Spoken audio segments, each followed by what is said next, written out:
Alors la question des impressions dans les ateliers Bernardaud, elles sont multiples parce que les lieux sont multiples. C'est-à-dire qu'entre l'usine qui est à Oradour, ultra moderne et avec ses fours, enfin, il y a la fascination du four, on en reparlera certainement tout à l'heure, et les ateliers qui sont à Limoges, dans des ambiances beaucoup plus cosy, enfin, je pense aux ateliers où on dessine les motifs, où on est encore, je dirais, avec la patine du bois. Les impressions sont quand même très variées. Donc c'est vrai que ces espaces-là, moi, me fascinent. À la fois l'intimité, je parlais de la main et de l'atelier, donc quelque chose de très intime, et la monumentalité quand on est dans la grande nef, je dirais, d'Ouradour.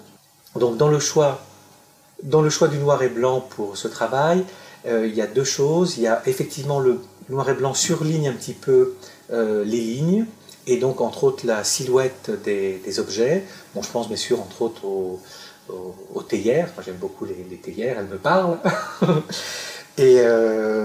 Et ensuite, le noir et blanc permet aussi de mettre vraiment en valeur la matière.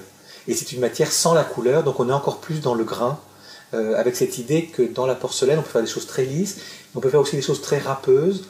Et du coup, cette matière, elle est très tactile. Et c'est avec mon travail en noir et blanc, avec les techniques assez extrêmes, très orthodoxes, comme ça, de la photographie, permettent cette restitution de ce grain que la porcelaine peut aussi avoir, et qui devient presque une excitation tactile de l'œil. Alors, une chose étonnante qui est un peu en décalage par rapport à tout ça, c'est la manière dont les ouvrières font sonner les pièces pour découvrir s'il y a une faille dans l'objet. Et ça, c'est un élément assez étonnant parce que ça introduit un sens supplémentaire qui est l'ouïe. Et c'est vrai que, bon, je pense à ce parallèle aux pierreux, c'est un petit peu Obélix, qui font sonner des blocs de 2 ou 3 tonnes pour savoir s'il y a une faille à l'intérieur du bloc. Donc on passe de cette massivité à parfois une tasse de thé qui a cette dimension-là. Et comment à chaque fois on arrive à faire sortir le son de la matière. Ça c'est quand même... voilà, ça m'a beaucoup étonné. Du travail que j'ai réalisé, il y a quelques temps forts comme ça qui spontanément me viennent à l'esprit. Je pense au travail sur les mains. Alors la blouse Bernardaud avec ce rendu gris, c'est un rendu photogénique parfait pour le noir et blanc. Et ce travail des mains, en fait, c'est pratiquement un travail monacal. C'est-à-dire j'ai photographié comme si c'était des moines. Et on est dans le signe, dans la main. Donc c'est vraiment faire l'éloge de cette intelligence de la main qui est pratiquée dans les ateliers. Une autre série à laquelle je pense, c'est lorsque j'ai travaillé sur les déchets.